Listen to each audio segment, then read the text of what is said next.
The first mistake I made was thinking that credit cards were just free money. They're not. Credit cards can be a very valuable tool if you understand how to use them properly, and one of the biggest mistakes that you can get into is getting too many right off the bat and then maxing them all out and paying only the minimum balance, if you even remember to pay them at all.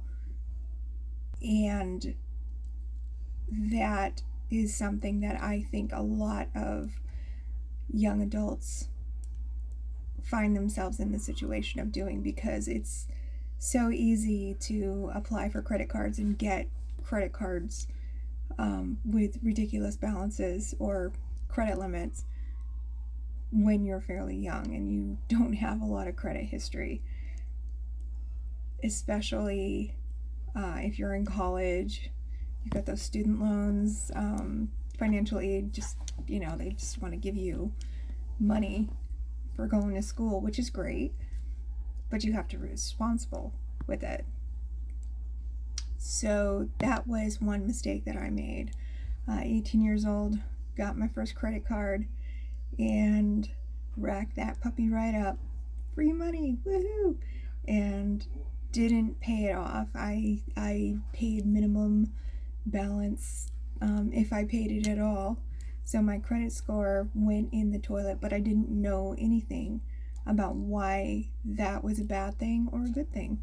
I didn't even know I had a credit score. I knew nothing about any of that. And maybe you're in that same boat.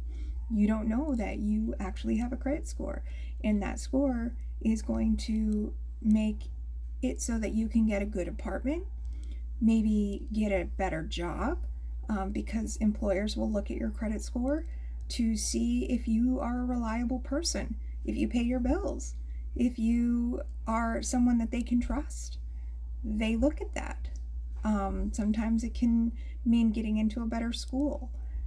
If you want to go to college, if you're still thinking about, I'm in my interim, maybe I'll go to college when I'm 20 or something, and you just want a little break from school after high school was rough, can happen.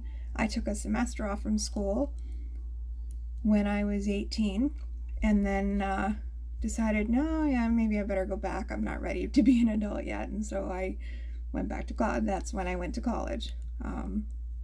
The second semester after I graduated high school. So